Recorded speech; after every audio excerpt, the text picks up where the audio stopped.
এই যে দর্শক বন্ধুরা, আমরা চলে আসছি বগুড়ার সবচেয়ে বড় যে মাজার। সবসময় দর্শনার্থী এইভাবে আসতেই থাকে। আর আমিও আজকে দেখাবো আজকের এই মাজারের বিস্তারিত ভিডিও। এটা হচ্ছে মহাস্থানগড়। আপনারা জানেন বগুড়ার শিবগঞ্জ উপজেলায় এই মাজারটি বিশাল বড় একটি সিঁড়ি বয়ে কিন্তু ওই উপরে যেতে হবে। দেখুন কত দূরে, কত উপরে যেতে হবে। এটা দেখতে পাচ্ছেন আজকের জমাবার। আর এই হচ্ছে শাহ আলম, আপনারা জানেন প্রতিমন্ত্রী। তো আমরা এই পাশ দিয়ে কিন্তু আপনাদেরকে নিয়ে যাওয়ার চেষ্টা করব।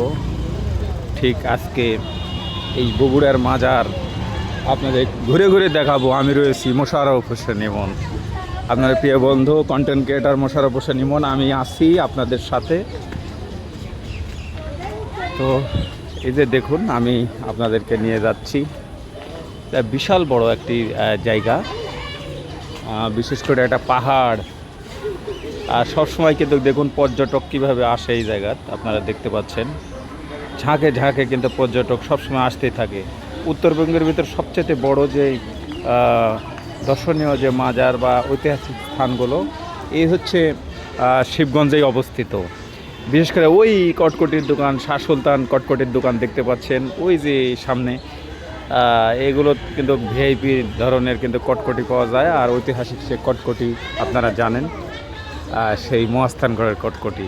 আর আমি আপনাদেরকে নিয়ে যাব সেই আজকের এই মাজারটি দেখাবো। আজকে কিন্তু শুক্রবার, আজকে একটু পর্যটক বেশি হবে। এখন নামাজের বিরতি। আর আমি মনে করলাম যে এই ফাঁকেই একটি ভিডিও আপনাদেরকে আমি দেই।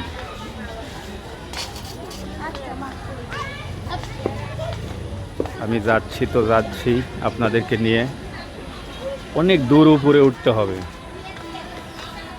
তো বেশ করে এই যে এই পাশে উপরে স্থান। আর এটা হচ্ছে মসজিদ। আজকে যেহেতু জুমাবার, সবাই মুসল্লিরা আসতেছে মসজিদে।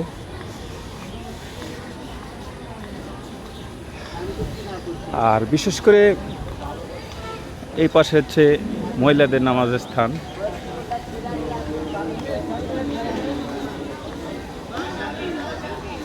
এগুলো দেখতে পাচ্ছেন বগুড়ার কটকটি এখানে পাওয়া যায়। বিশেষ করে কটকটি, হাদিস, কোরআন, বিভিন্ন সরঞ্জাম কিন্তু এখানে পেয়ে যাবেন। আর এটা হচ্ছে বাজার, ঠিক মসজিদের পশ্চিম পাশে। এটা কিন্তু বাজার, আপনারা দেখতে পাচ্ছেন এই পাশে কিন্তু বাজার। আর এটা হচ্ছে মসজিদের চত্বর।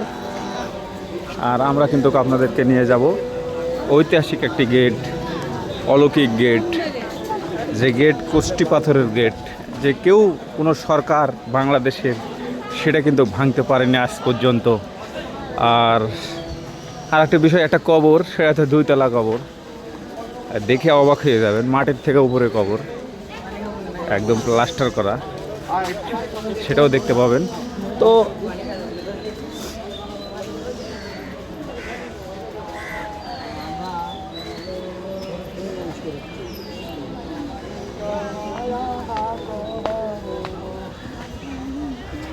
এখন নামাজের যেহেতু বিরতি চলছে,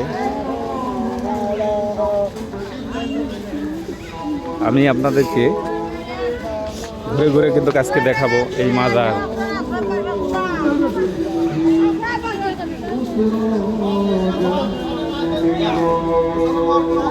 এই দেখেন আজকে কিন্তু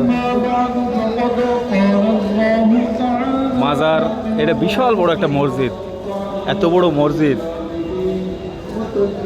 এই মসজিদের অনেক ইতিহাস রয়েছে, আপনারা ইতিহাসে দেখেছেন। আর এই যে কালো কাপড়ের ভিতরে, এটা হচ্ছে মহিলাদের, বাইরে অনেক মহিলা হয়, মহিলাদের নামাজের স্থান। এটা মহিলাদের নামাজের স্থান। এই যে দেখুন, এই দেখেন মহিলাদের নামাজের জায়গা। আর এই সেই মাজার, ঐতিহাসিক মাজার, শাহ সুলতান বলকি মাইসর রহমতুল্লাহের মাজার। এখানে প্রতিনিয়ত মানুষ কিন্তু প্রবেশ করতেই থাকে, এই জিয়ারত কিন্তু চলতেই থাকে।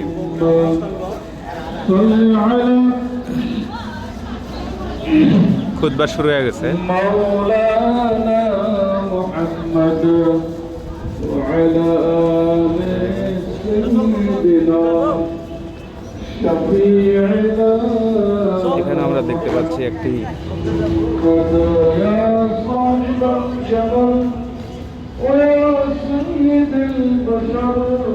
এই সে এটি একটা বরের গাছ আছে এখানে মহিলারা এই পাশে যেত ইয়া করে এই যে এই সেই গাছ এই যে দেখুন এই গাছের গোড়ার মধ্যে সবসময় আগরবাতি জ্বালানো হয় এই যে দেখুন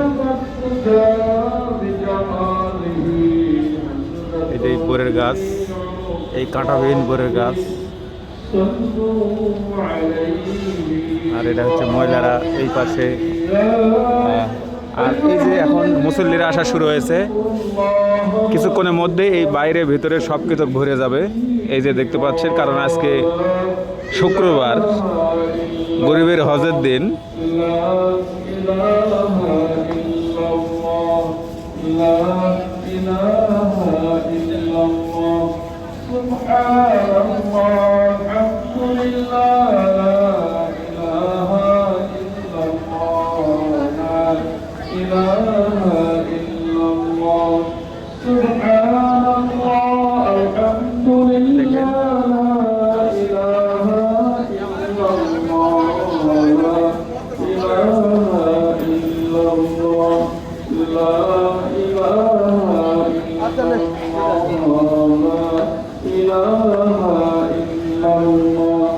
তো চলছে জিয়ারত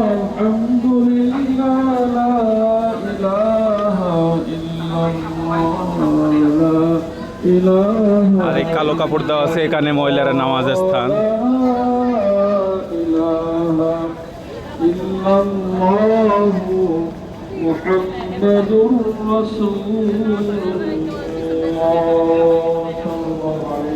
বিশাল বড় মসজিদ আর হাজার হাজার মা বোন তারা কিন্তু জামায়াত হয় এখানে তো বিশেষ করে এই যে ভিতরে যে গেটটা পড়ছে আমি হয়তো এখন দেখাতে পারতেছি না এই যে গেটটা দেখতে পাচ্ছেন এই গেটই হচ্ছে সেই অলৌকিক গেট কুষ্টি পাথরের গেট সেই গেট আমি যদি একটু দেখাই এই যে দেখুন এই যে গেট আমি ভিতর থেকে একটু দেখালাম এই যে দেখেন কারণ কালো কাপড় দিয়ে পুরোটাই কিন্তু এটা ইয়ে করা হয়েছে এখানে মহিলারা নামাজ আদায় করবেন আর এটা হচ্ছে ভান্ডারখানা সব সময় চালু থাকে আর বিশেষ করে এই যে দেখুন মিষ্টি নিয়ে আসতেছে চাচা মিষ্টি নাকি না না চাচা মিষ্টি নিয়ে আসে কিছু দিবে তো এই সেই দোতলা কবর দেখুন নিচতলাও কবর উপরেও দেখুন বান্দা কবর অসাধারণ একটি কবর এরকম কবর কি আপনারা দেখেছেন কখনো এই যে দেখুন পরে বলবেন যে না ভাই মিথ্যা কথা বলছেন আপনি এই যে দেখুন উপরেও কবর নিচেও কবর বা মাজার এই যে দেখুন দুতলা মাজার আর এখানে রান্না হয় রান্নার চুলা এই পাশে এটা ভান্ডারখানার পাশ দিয়ে আপনাদেরকে নিয়ে যাবো ওই পাশে যে মাজারের উত্তর পাশে বিশেষ করে যে পাগল পাগলি যারা বসে থাকে তাদের স্থান ঠিক মাজারের উত্তর পাশে এখন আমি কিন্তু উত্তর পাশে চলে আসলাম এই যে দেখুন এসে স্থান এখানে সবাই বসতে পারেন একটু গাছের নিচে একটু উঁচের উপর তো পাহাড়ের উপর অনেক একটা শান্তির জায়গা এইখানেও আসলে একটা মনটা শান্তি পায় সবাই ছুটে আসে এই জায়গাতে আর এখানে এই যে এই কূপটি দেখতে পাচ্ছেন এই সেই অলৌকিক কূপ যে জিয়তকুণ্ড বা মৃত মানুষ জীবিত হতো এমন একটি ভয়ঙ্কর কবর সরি ভয়ঙ্কর সেই কূপ এই যে দেখুন সবাই উকি মেরা দেখতে পাচ্ছে অনেক গভীর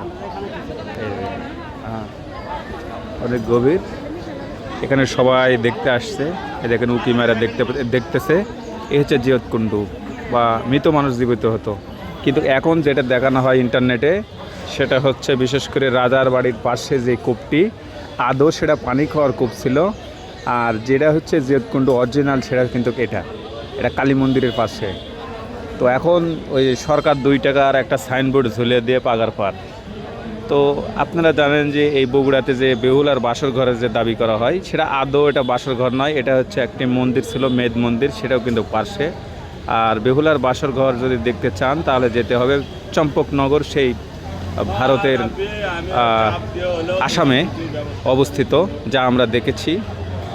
আর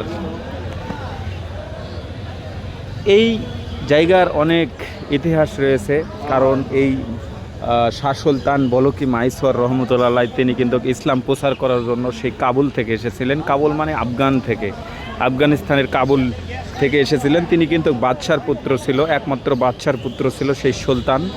আর সে মাইসর রহমতুল্লাহ তার নাম হয় এই জন্যই। সে কিন্তু মাছের পেটের চড়ে কিন্তু এই বানারসি যে বিল বা নদী সেটা পার হয়ে এসেছিল। আর এখানে আসলে আংটি, বিশেষ করে যেটা ধাতব বা ধাতুর যেই আংটিগুলো সেগুলো পেয়ে যাবেন, যারে বাত ব্যথা এগুলো হয় এগুলো পেয়ে যাবেন। এখানে সবসময় এই দোকানগুলো কিন্তু থাকে। আমরা এই যে দেখতে পাচ্ছেন এই দোকানগুলো কিন্তু সবসময় থাকে, আর সবসময় কিন্তু আপনারা পেয়ে যাবেন। আর মাজারের পশ্চিম পাশে সে মেলা, আমি সেদিকেও আপনাদেরকে নিয়ে যাব। আর এই হচ্ছে মাজার, আর মাজারের কিন্তু ঠিক উত্তর পাশে আমরা রয়েছি। তো দর্শক বন্ধুরা, এখন যারা যুক্ত হয়েছেন আপনাদেরকে আমি বলে রাখি, আমি এখন রয়েছি সরাসরি মহাস্থানগড়, বিশাল বড় এক পাহাড়ের উপরে কিন্তু এই মাজারটি। আর সেখানেই কিন্তু রয়েছি আমি, মোশাররফ হোসেন ইমন। কেমন আছেন মা? ওয়ালাইকুম আসসালাম। আমার জন্য এর আগে এসে মায়ের কাছে এসে কি কি খেয়ে গেলাম বলেন তো? আঙ্গুর খেয়েছি, কলা খেয়েছি, আম খেয়েছি, লিচু খেয়েছি। আজকে কি খাবো? আঙ্গুর মানে আরেকটা খেজুর। ও আচ্ছা আচ্ছা, খেজুরও খেয়েছিলাম। তো এখন আপনার লেবাজের মধ্যে দেখতে পাচ্ছি এখানে ডলার যুক্ত হয়েছে। আদৌ এটা কি বাংলাদেশের নাকি? এটা বাংলাদেশের নতুন টাকা। নতুন টাকা? হ্যাঁ, 50 টাকার নোট তো আমি সব করে রাখছি। তাই না? আচ্ছা আচ্ছা, ঢাকাতে পাওয়া যায় বিভিন্ন ধরনের নোট। হ্যাঁ, ব্যাংকটা যেমন 10 টাকা, 12 টাকা, 14 টাকা, 15 টাকা, 20 টাকা, হ্যাঁ এরকম। নতুন উঠছে তো, আর আমরা বহুদিন থেকে শেখ মুজিবুরের ছবি নিয়ে বেড়ালাম। শেখ মুজিবুরের পরে দেখলাম যে ডক্টর ইউনূসের গেঞ্জি কাউতে ঘুরলেন কিছুদিন, অনেক দিন। না, উনাকে আমি সম্মান করি, উনি একটা জ্ঞানী ব্যক্তি। ইয়েস, অবশ্যই। তো আমি রয়েছি সেই বিশাল বড় একটি পাহাড়, ঠিক আছে, সেই শিবগঞ্জের পাহাড়ের উপরেই কিন্তু আমি অবস্থান করতেছি। আর এখানে পেয়ে গেলাম এই যে মা, প্রেম পাগলির সাথে দেখা। এখন এখানে অনেক কথা হবে, অনেক দিন পরে এসেছি। বিশেষ করে আমি ছিলাম না, আমি গেছিলাম ফজলুর রহমান বাবুর সেই ভিডিও করার জন্য ফরিদপুরে। ওখানটা গেছিলাম সাকিব খানের এলাকায়। মনে করেন যে আমার 7 দিন আমি ঈদ কাটাইছি ওইদিকে। তো আমি আসলাম আপনাদের অনেক দিন পর, এই চলে আসলাম সেই নওগাঁ থেকে এই বগুড়ায়। আর আজকে দেখাবো সেই মাজারে কিন্তু মেলা হয়, বিশেষ করে শুক্রবারে তো মেলা হয়, শুক্রবারে বড় করে হয় আর কি। তো আমাদের বাংলাদেশের সকল মুসলমানদের যে যেখানে আছেন সবাইকে আমার আমন্ত্রণ যে আপনারা শুক্রবারে আসবেন শাহ সুলতান রহমতুল্লাহ আলাইয়ের দরবারে। এখানে প্রতি শুক্রবারেই মেলা হয়, তাছাড়াও অন্যান্য দিনেও এখানে মেলা বসে। আর আমি আর যে কামছড়া প্রেমের দোকান আছে, এসব কামছড়া প্রেম করি, সোনার বাংলাদেশ করি, রবি ভুগি নয়, ত্যাগী প্রেম চাই। আর বিশেষ করে আমরা এখন পরশুরামের বিরুদ্ধে শাহ সুলতান রহমতুল্লাহ আলাই যুদ্ধ করছেন, বোরহান বাবা যুদ্ধ করছেন। আর আমি শাহ সুলতান রহমতুল্লাহ আলাইয়ের একজন আধ্যাত্মিক জগতের ভক্ত, সেহেতু আমিও তার অনুসারী হয়ে পরশুরামের বিরুদ্ধে যুদ্ধ করতেছি। যে আমাদের যে 8 কোটি 9 দরজা, 10 লতিফা, 12 বুরুজ, 14 সেজদা, 16 প্রহরে 18 মোকামের শয়তানকে আমাদের নির্মূল করতে হবে। আমরা এখন শয়তানের জালে সবাই পড়ে আছি। তো আমাদের 500,000 লক্ষ কোটি শয়তান মরুভূমিতে ফলের বাগান হয়ে যায়। আমাদের দেহের 18 মোকামের শয়তানগুলা মরুভূমিতে ফলের বাগান হয়ে যাক। আমাদের রুহাত্মা মুক্তি পাক, 500,000 লক্ষ কোটি রুহাত্মা মুক্তি পাক। আমাদের রুহগুলানো শয়তানের কাছে বন্দী হয়ে আছে। আমরা মানুষ যে ছোট জ্ঞানের অধিকারী, কিন্তু আমাদের থেকে শয়তান অনেক শক্তিশালী, আমাদের ইমানও তারা চুরি করতেছে। তো আসুন আমরা সকলে মিলে এই জালিম শয়তান, পরশুরাম শয়তানের বিরুদ্ধে যুদ্ধে অংশগ্রহণ করি এবং আমাদের বাংলাদেশটাকে সোনার বাংলাদেশে রূপান্তরিত করি। আল্লাহ হাফেজ, ভালো থাকেন। এসো কামছাড়া প্রেম করি, সোনার বাংলাদেশ গড়ি। তো এ হচ্ছে আমাদের মা, গুরুমা, প্রেম পাগলি গুরুমা। আপনারা অনেকবার কিন্তু সোশ্যাল মিডিয়াতে দেখেছেন, তিনি কিন্তু একজন হ্যাঁ হ্যাঁ, ওই যে এখন খাইতে। সেবা দিচ্ছি, আর একটু পর আরো 5 রকমের ফল নিয়ে আসবো কিছুক্ষণ পর। তাহলে আমার খাওয়া হয়েছে। হ্যাঁ, তুমি অপেক্ষা করো, ওকে, ওকে। আধা ঘন্টা পরেই তুমি পাবে। ওখানে আমি 5 সারা রকমের দিন ফল। আছি, আচ্ছা, সারা 5 দিন। রকমের ফল দিয়ে আজকে আমি সবাইকে সেবা দিব, ভক্তগণকে সেবা দিব। ওকে ওকে। আচ্ছা, তোমার সবচেয়ে প্রিয় ফল কোনটা? এ মা, এটা তো আম, হঠাৎ করে লিচু? প্রশ্ন না, এটা সত্যি এখন কথা। লটকন উঠছে, তবে আমার মিষ্টি সব ফলই আমার কাছে প্রিয়, আচ্ছা, ঠিক আছে, তবে কিন্তু লটকনটাই তো এর টক। ভিতর আমি উল্লেখ করতে পারিনি। এটা কখনোই আমি ভাবিনি যে কেউ আমাকে প্রশ্ন করবে যে হঠাৎ করে। তবে একটি কথা বলি, যেহেতু মায়ে প্রশ্ন করছে ছেলের কাছে, সেক্ষেত্রে উত্তর দিতে হবে। সেটা মনে করবেন খেজুর, কারণ খেজুরের ইতিহাস হাদিসে আছে, কোরআনে রয়েছে, বিভিন্ন গ্রন্থে কিন্তু পাওয়া যায়। হ্যাঁ, মা মরিয়ম থেকে শুরু করে ঈসা নবীর থেকে শুরু করে মোহাম্মদ পর্যন্ত এই খেজুরের ইয়ে আছে। এবং এই খেজুরের যেহেতু বাগান ওয়ালা ছিল, হ্যাঁ, ব্যবসায়ী ছিল, ওসমান গনির থেকে শুরু করে কমপক্ষে 72 অথবা 74 জন বর্তমান যুগে যেটা খলিফা রাসুলের বা কাছের খলিফা তো না, কাছের যে সাহাবা, তারা কিন্তু এই খেজুরের বাগানওয়ালা ছিল বা ব্যবসায়ী ছিল। সেক্ষেত্রে খেজুর আমার কাছে প্রিয়। তবে আজকে আমি সম্ভবত একটা কাঁঠালও নিয়ে আসবো। তাই নাকি? হ্যাঁ, একটা কাঁঠাল আনবো, আম, কাঁঠাল, লিচু আর লটকন নিয়ে আসবো। লটকন মিষ্টিটা ওঠেনি এখন। টকটা তবু অনেকে লটকনই ভালোবাসে। টকই মজা বেশি। হ্যাঁ, ভিটামিন সি আছে। হুম। আর জাম্বুরা উঠছে, লাল জাম্বুরা, ইদানিং লাল জাম্বুরাটা বাজারে উঠছে। লিচু তাহলে এই যে ফলগুলো নিয়ে আসে সব ভক্তরা খাওয়াবেন না? হ্যাঁ, এটা মানে মা ফাতেমার নামে খাওয়াবো। আচ্ছা আচ্ছা। তো এই মহরম মাস তো এখনো শেষ হয়নি। জি না, মহরম না তো, এটা জিল হজ চলতেছে। তো মহরম তো দেরি আছে নাকি? হ্যাঁ, জিল হজ, এটা মানে আমাদের হজের মৌসুম। ও আচ্ছা আচ্ছা। গত বৃহস্পতিবারে আমাদের কোরবানি হয়ে গেল না। না না, আমি এই জন্যই খোঁজ করতেছি কি, 11 খাজা বাবা, গরিবের নামাজ খাজা বাবার সামনে আসছে। ওরস শরীফ, সেটা হচ্ছে বিশেষ করে 1 থেকে 10 তারিখ মহরমের। তাই আমি খুঁজতেছি, এবার তো ঢুকবো। যাওয়ার হারুন ভাই তো কথা চলে ছিল। গেছে। যাওয়ার কথা ছিল। হারুন ভাই তো ইন্ডিয়া চলে গেছে মনে হয়। এবার যাওয়ার জন্য একবারে একনিষ্ঠ মন নিয়ে যেতে চাইলে যাওয়া হয়ে যায়। মহরমে দরজা খোলা থাকে। তো ঠিক আছে দর্শক আচ্ছা, বন্ধুরা, ফল নিয়ে আসি। হ্যাঁ, ওকে ওকে, নিয়ে আসেন, আমি আধা ঘন্টা পরে আসবো খাওয়ার জন্য। তো ঠিক আছে। তো এখন আপনারা জানেন আমি আপনাদের কালে বিরক্ত করি, কারণ আমার কথা ভালো না, আমার ভিডিও ভালো না, ক্যামেরা ভাঙ্গা মোবাইল। তো সেক্ষেত্রে আমি এখন আপনাদেরকে নিয়ে যাব একটু বিনোদন জগতে। মাজারে কিন্তু বিনোদন হয়ে থাকে, সেগুলো বিশেষ করে একটা কথা বলি যে যেহেতু নামাজের বিরতি, গান বাজনা হয়তো বা বন্ধ আছে। হ্যাঁ, এই যে দেখেন কি নেই এখানে, আমাদের বগুড়া বলে কথা। এই যে দেখেন, আমরা দেখেছি অনেক গানে এগুলো বাজানো। এই যে দেখেন চাচা বাজাচ্ছে, কি সুন্দর করে বাজাচ্ছে, দেখেন।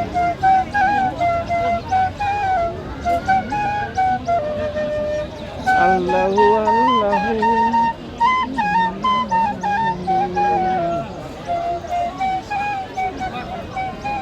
কি নেই এখানে, ছোট্ট একটা পালকি দেখে মনে পড়ে গেল আজ থেকে হয়তো বা 100 বছর আগে এই পালকির চড়ে কিন্তু বিয়ে হয়েছে সবার। তো আমি এই বগুড়ার ভিডিও বারবারই আপনাদেরকে দেখাই, ভালো লাগে, আমি নিজেও আসি, আপনাদেরকে দেখানোর চেষ্টা করি।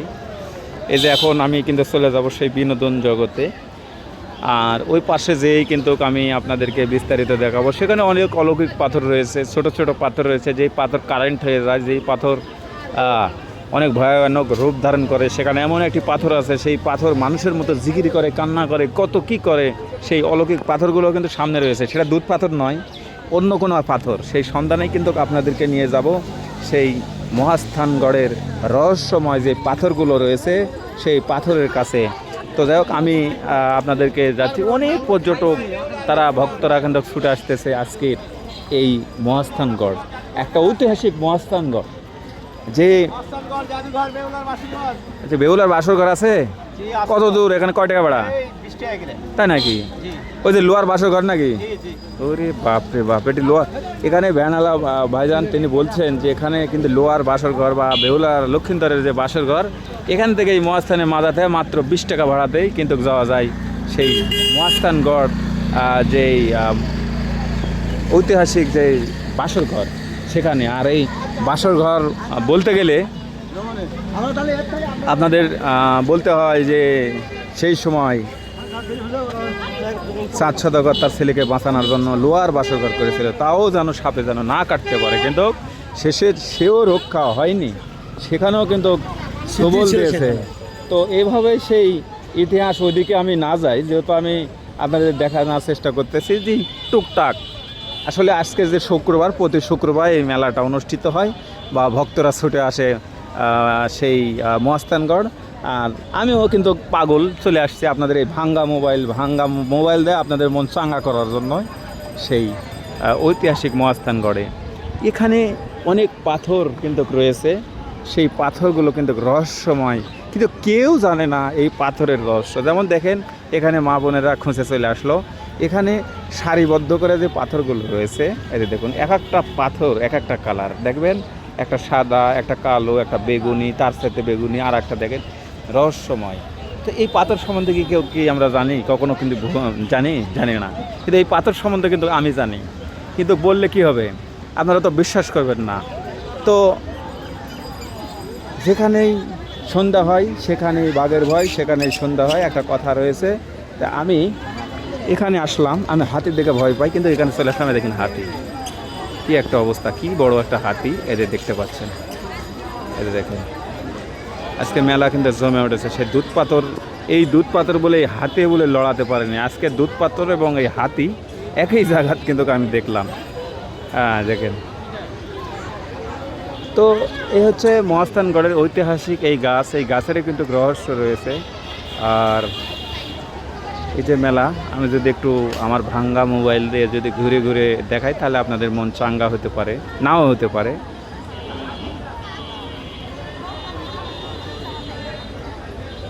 সবাই সেলফি তুলতেছে, ভিডিও করতেছে।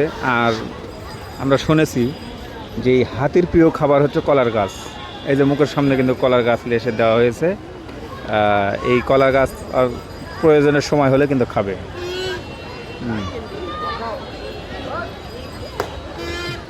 মাথাত বাড়ি দিল, এই শুয়ে বললো, বাহ।